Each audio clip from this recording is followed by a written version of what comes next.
શબ્દોમાં કહીએ તો રક્ત ટપકતી સોસો જોડી સમરાંગણથી આવે, રક્ત ટપકતી સોસો જોડી સમરાંગણથી આવે, કેસર વર્ણી સમર સેવિકા કોમલ સેજ બિછાવે, કેસર વર્ણી સમર સેવિકા કોમલ સેજ બિછાવે, ઘાયલ મરતા મરતા રે માતની આઝાદી ગાવે, ઘાયલ મરતા મરતા રે માતની આઝાદી ગાવે, થોકે થોકે લોગ ઉમળતા રણજોધા જોવાને, થોકે થોકે લોગ ઉમળતા રણજોધા જોવાને, શાબાશીના શબ્દ બોલતા પ્રત્યેકની પીછાને, જખમી જન જાગે અભિમાને, જખમી જન જાગે અભિમાને।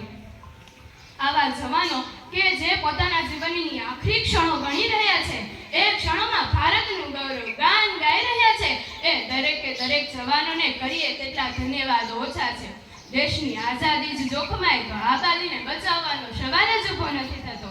માટે જે લોકો દેશની આઝાદીને સાચવીને બેઠા છે, સીમાડાઓ પર અને અંદર પણ ચાલી રહેલા બળવાઓને દબાવીને બેઠા છે, એ લોકોના ચરણોમાં કરીએ તેટલા વંદન ઓછા છે। શત્રુઓ પર જે સૈનિકો કાળ કરીને ઝપટી પડ્યા હોય, જેઓ શત્રુઓને હાંકી કાઢે છે, તે ખરા વીરો છે। આ લોકો માટે કહેવાનું થાય કે શહીદો લાલ રક્તથી ભૂમિનો શેથો પૂરશે, ફરી માતની કુખે સપૂત એવા ઉઠશે। આ ભોમકા છે, ભોમકા, ભોમકાને લાલ એના હાથમાં હોય એ જ એનો ખોડો ખૂંદશે। અમે ને તમે અહીં તહીં બધે જ બોલશું ઘણું, સીમા સુધી પૂછી શકો, બધે જ બોલશું ઘણું, સીમા સુધી પૂછી શકો, ન સીમા પારે આવતા સવાલ જેવા ઉઠશે, જવાબ એવા છૂટશે, સવાલ જેવા ઉઠશે, જવાબ એવા છૂટશે। માં ભારતી પર ઉઠેલા સવાલોના જવાબ તરીકે જેઓ જાતને છોડી મૂકે છે, તેમના ચરણોમાં લાખ લાખ જન્મ સુધી વંદન કરીએ તો પણ ઓછું છે। સૈનિકો આપણને કહી રહ્યા છે કે પાત્ર લાવો હેમનું, હું સિંહણનું ક્ષીર છું, પાત્ર લાવો હેમનું, હું સિંહણનું ક્ષીર છું। સિંહણના ક્ષીર છે, આપણે તેને ઝીલી શકીએ એવા હેમનું પાત્ર બનવાનું છે।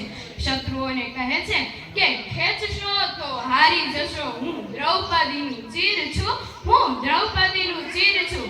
સોશિયલ મીડિયા પર મેસેજ ફોરવર્ડ કરનારા દરેક કેરવાઓને કહી રહ્યા છે કે નજર સામે ન આવે તેની હું તસવીર છું, તેની હું તસવીર છું।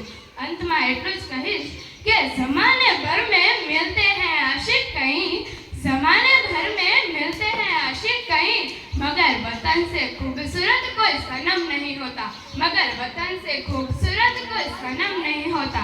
सोने में सिमट कर मरे हैं शासक कहीं, सोने में सिमट कर मरे हैं शासक कहीं, मगर तिरंगे से खूबसूरत कोई कफन नहीं होता, मगर तिरंगे से खूबसूरत कोई कफन नहीं होता। अस्तु, जय हिंद, जय भारत।